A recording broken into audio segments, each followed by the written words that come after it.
Work കഴിഞ്ഞ് നിങ്ങൾ വീട്ടിൽ വരുമ്പോൾ ഇതുപോലെ 2 മുറികൾ നിങ്ങൾക്കുണ്ടെങ്കിൽ ഏത് മുറിയായിരിക്കും നിങ്ങൾ ചൂസ് ചെയ്യുന്നത്? മിക്ക ആളുകളും ചൂസ് ചെയ്യാനുള്ള സാധ്യത ഈ ഒരു മുറിക്കാണ്.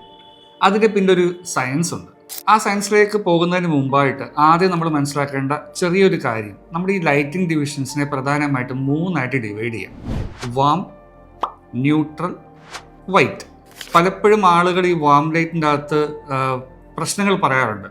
അതിൻ്റെ മെയിൻ റീസൺ എന്ന് വെച്ച് കഴിഞ്ഞാൽ അതിൻ്റെ ആ ഒരു 3000K, 4000K, 6000K എന്നതിനെ കാറ്റഗറൈസ് ചെയ്തിട്ടാണ് ഈ വാം, ന്യൂട്രൽ, വൈറ്റ് എന്നതിനെ ഡിവൈഡ് ചെയ്ത് പറയുന്നത്. വാം എന്ന് പറയുമ്പോൾ പലപ്പോഴും 3000Kനെയാണ് വരുന്നത്. ഒരു റൂം ഡിസൈൻ ചെയ്യുമ്പം അതിൻ്റെ ആംബിയൻസ് ക്രിയേറ്റ് ചെയ്യാനായിട്ട്, അതിൻ്റെ ഒരു എസ്തെറ്റിക് വ്യൂ കൊണ്ടുവരാനായിട്ട് പലപ്പോഴും ഞങ്ങൾ ചെയ്യുന്നത് ഈ 3000K ആയിരിക്കും ഞങ്ങൾ പ്രിഫർ ചെയ്യാറുള്ളത്.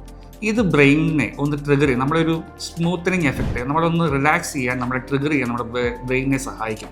അതുകൊണ്ടാണ് പലപ്പോഴും ആർക്കിടെക്ട്സ് ഈ പറയുന്ന വാം ലൈറ്റിനെ പ്രിഫർ ചെയ്യുന്നത്. ന്യൂട്രലിനെ പറ്റിയും വൈറ്റിനെ പറ്റിയും പിന്നീടൊരു വീഡിയോയ്ക്ക് നമുക്ക് സംസാരിക്കാം.